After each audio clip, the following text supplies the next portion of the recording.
Dillard flipped the deadbolt and opened the basement door.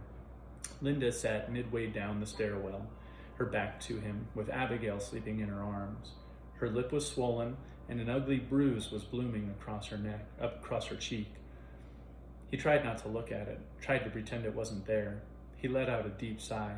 "How about we give this another try? What do you say?" She didn't answer, just slowly got to her feet, cradling Abigail. Abigail woke, saw Dillard, and pressed her face into her mother's chest. Linda marched up the steps, tried to push past him. Dillard didn't budge. "Move," she hissed. "I think it'd be good if we talked." She pressed her back to the wall, refusing to look at him. He could see her trembling, fighting to control her temper. "I need you to understand, I done what I done because I had to protect you, to protect that little girl of yours. Jesse, now he's the one that fucked up. What he got, he done to himself. You know it. He crossed the line with the general. That's done and over with.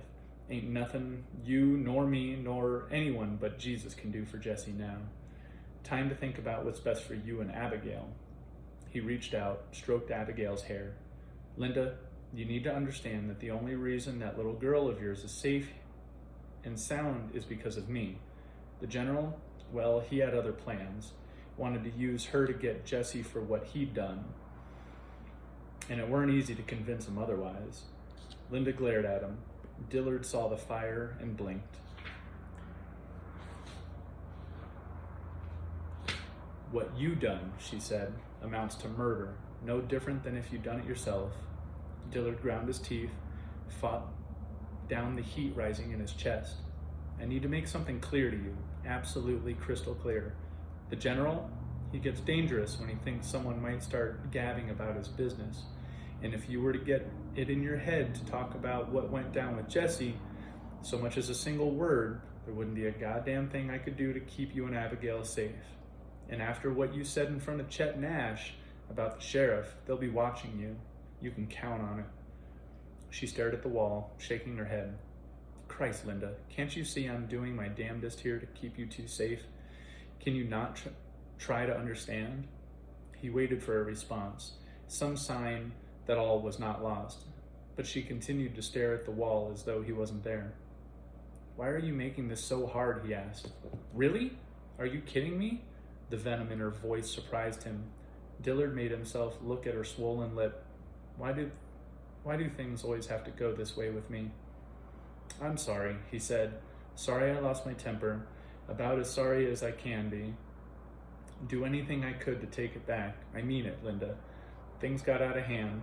Won't never happen again, I swear it. Swear to God." Linda's lip began to tremble, and she wiped her eyes. Dillard thought maybe some part of her understood. He hoped so. "You got every right to hate me now, but I'm hoping you won't. That maybe after a bit you'll come to forgive me. All I ask is that you try and remember I made my decisions, right or wrong, for you, baby." He gave her another minute, hoping she would say something. She didn't. "Listen," he said, "however you might feel about me, I still need you to stick close for a few days until things with the general calm down a notch. That will give me a little time to convince him you understand the way things are. If you want to leave me after that, well, I won't stand in your way. But Linda, I'm hoping you won't. I'm still hoping we can build a life together." Linda's face was stone. He saw nothing from her. He saw nothing for him in her eyes. Nothing. Ellen had worn that same look, like part of her was turned off, dead.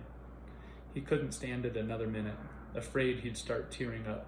"I have to go out. I won't be far. If you see any of the Boggses driving by, you be sure to call me right away."